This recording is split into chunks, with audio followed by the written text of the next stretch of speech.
The vast, open Pacific. October 25th, 1944, off the island of Samar, in the Philippines. A lone American destroyer, the USS Johnston, finds itself separated from its task unit. Through the morning haze, lookouts squint, then stare in disbelief. Shapes emerge on the horizon, not mere ships, but giants, the pagoda masts of the Imperial Japanese Navy.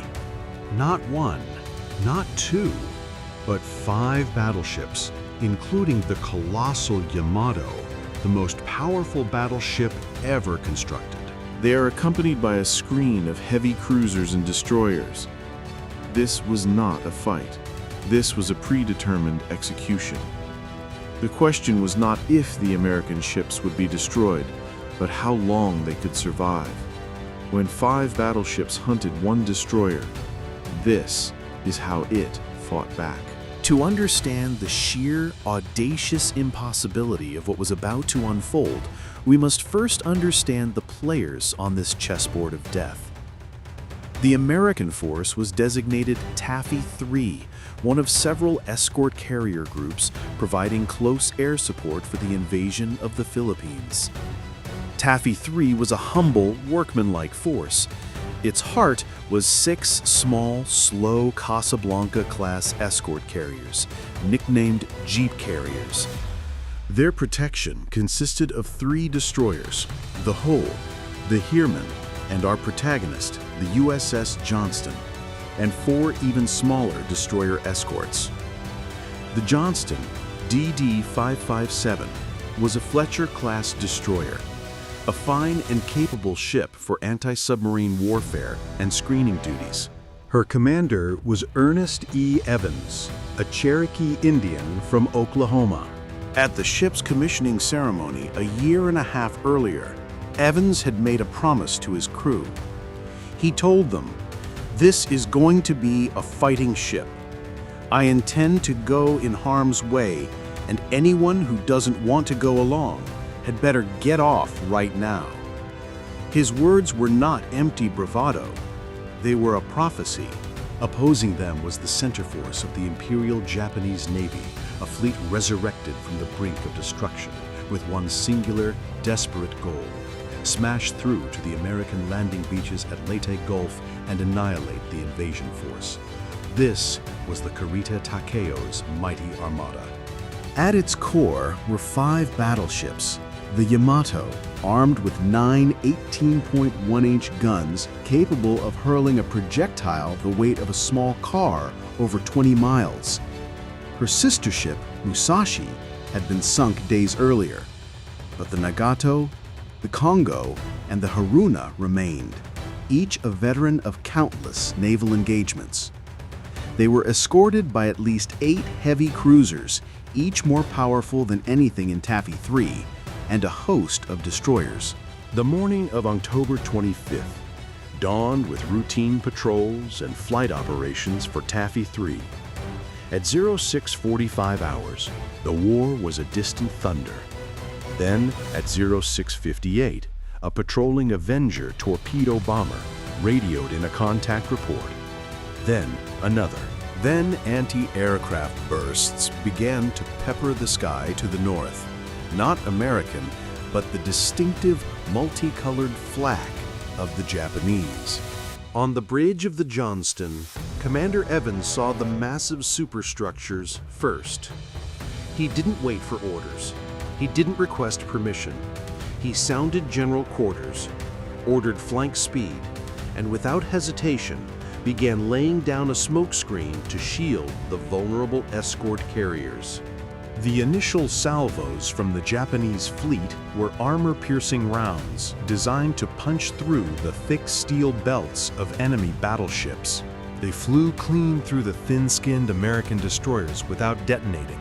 It was a small, almost miraculous reprieve, but it would not last. The Japanese quickly switched to high explosive shells. On the bridge of the Japanese flagship Yamato, Admiral Kurita could scarcely believe his luck. He had stumbled upon what he identified as fleet carriers, cruisers, and destroyers.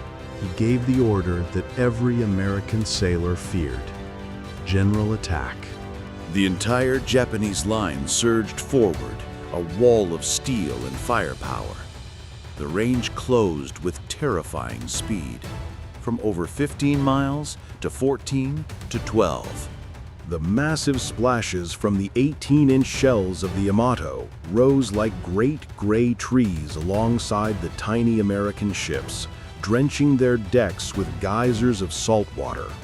Aboard the Johnston, the crew moved with a frantic, disciplined energy. Below decks, in the fire rooms and engine rooms, men were already pushing the power plant beyond its rated limits, steam pressure gauges ticking deep into the red. On the bridge, Evans barked orders. He was a picture of focused intensity. He knew the mathematics of the situation were insane. The Johnston's 5 5-inch guns were pop guns against the armored citadels of the battleships. Her 10 21-inch torpedoes were the only weapon that could potentially hurt the giants. But to use them, he would have to charge directly into the heart of the Japanese fleet, into the teeth of guns that outranged his own by nearly 10 miles. At 0720 hours, the first major hit struck the Johnston. A triple 6.1-inch salvo from a Japanese cruiser, likely the Kumano, slammed into the ship. It was a devastating blow. The shell wrecked the bridge, severing the fingers of the helmsman and grievously wounding Commander Evans, shredding his left hand and carving shrapnel into his body. Medical corpsmen rushed to his aid, but Evans shoved them away.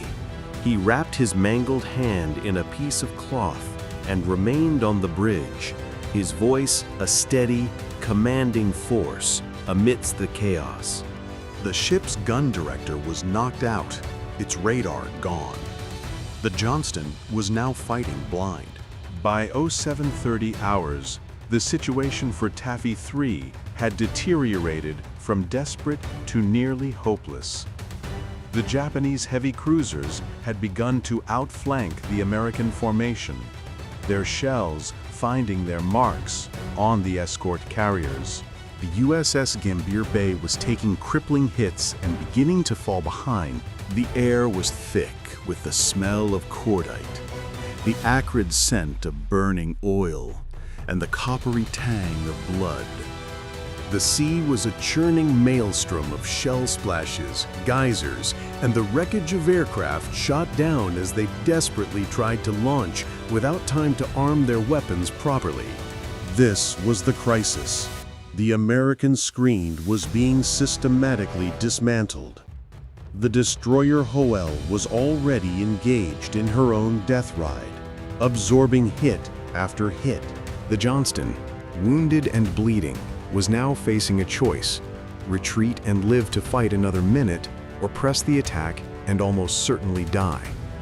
For Ernest Evans, there was no choice. He turned to his crew and gave the order that would cement their place in naval history. Left full rudder, all ahead flank. Prepare to launch torpedoes. The Johnston, a ship already crippled, turned not away from the enemy, but directly towards it.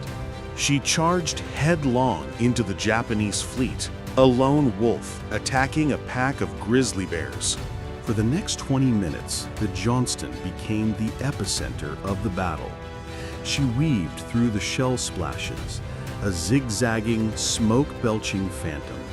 Her gunners, now firing under local control, aimed not at the heavily armored hulls of the battleships, but at their superstructures, at the bridges, the fire control directors, the anti-aircraft batteries. It was a tactic of sheer harassment, a desperate attempt to blind the giants and draw their fire away from the carriers. At a range of just 10,000 yards, the Johnston loosed a full spread of 10 torpedoes at the heavy cruiser Kumano, the lead ship in the Japanese column. As the torpedoes hit the water and began their run, the Johnston turned hard, presenting her other broadside and continuing to fire her 5-inch guns. Moments later, A tremendous explosion rocked the Japanese line. One of the Johnston's torpedoes had found its mark, detonating the Kumano's bow and forcing the cruiser to fall out of formation, a crippled wreck. It was a stunning, audacious blow. But the retaliation was swift and brutal. The entire focus of several Japanese ships now turned on the impudent destroyer. A 14-inch shell from the battleship Congo tore into the Johnston's engine room, cutting her speed in half. Another salvo wrecked the after gun mounts. A third hit jammed the rudder. The Johnston was now a sitting duck, her decks a shambles of twisted metal and fallen sailors, her interior spaces flooded, her engines dying. She was dead in the water, listing heavily. The 5 battleships and their consorts closed in for the kill. As the Johnston drifted, helpless, something remarkable happened. The other ships of Taffy III, inspired by the Johnston's suicidal charge, saw their duty with crystalline clarity. The destroyer Hull, though she would soon be sunk, was also making her torpedo run, drawing fire. The destroyer Heermann, a cloud of smoke pouring from her stacks, charged directly between the battleships and the carriers, firing furiously. Even the tiny destroyer escorts, with only 2 5-inch guns each, joined the fray. The Samuel B. Roberts earned its immortal nickname, the destroyer escort that fought like a battleship, closing to near point-blank range to fire its guns and torpedoes. But the true turning point, the event that truly saved Taffy III, was a confluence of the Johnston's bravery and Japanese confusion. The ferocity of the American counterattack, led by a single, mortally wounded destroyer, was so unexpected, so utterly illogical, that it convinced Admiral Kurita he was not facing a mere escort group, but the vanguard of Admiral Halsey's entire Third Fleet. The desperate close-range attacks, the constant air harassment from Taffy III's aircraft, some armed, some not, some even making dummy runs, created a tactical picture of chaos and strength in Kurita's mind. And through this maelstrom, the Johnston, though dead in the water, refused to die. Her one remaining functional gun mount, a twin 5-inch mount on the fantail, kept firing. The crew, led by a wounded gun captain, manually loaded, aimed, and fired the massive shells. They were no longer trying to sink ships. They were fighting for honor. They were fighting for each other. They were a symbol of defiance that rallied the entire American force. At 09:45 hours, a Japanese destroyer squadron swept in to finish off the crippled carriers. As they lined up for a torpedo attack, the crew of the Johnston, with their last ounce of strength, trained their final gun on the Japanese destroyers. They fired. They disrupted the attack. They fought until there was literally nothing left to fight with. The end for the Johnston came swiftly after her final act of defiance. Surrounded by Japanese destroyers and cruisers, she was pummeled by shellfire at point-blank range. At 10:10 hours on October 25, 1944, Commander Ernest Evans gave the order to abandon ship. Of her crew of 327, only 141 made it into the water.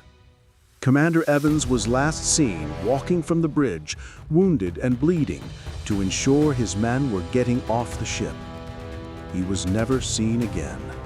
They would endure a horrific 2-day ordeal in the open ocean, fending off shark attacks and thirst before being rescued. Only 91 men survived. He was posthumously awarded the Medal of Honor, the first Native American in the U.S. Navy to receive the nation's highest award for valor. The Battle off Samar was a tactical victory for the Japanese. They sank the Johnston, the Hoyle, the Samuel B. Roberts, and the escort carrier Gambier Bay. but it was a colossal strategic failure. The ferocious, against-all-odds defense by Taffy III had caused Kurita to lose his nerve. Fearing a massive American counterattack, he broke off the engagement and retreated, his powerful battleships turning away from their objective. The American landing beaches at Leyte were saved. The Johnston's sacrifice, and the sacrifice of every man in Taffy III, had altered the course of the battle and indeed the war in the Pacific. The story of the USS Johnston is more than a tale of a naval battle. It is a testament to the power of human courage in the face of certain death. It is the story of a commander who kept his promise and a crew who followed him into the jaws of hell. This was just one of countless untold stories from the Second World War. Subscribe to WWII Records as we continue to bring these forgotten chapters of history back to life.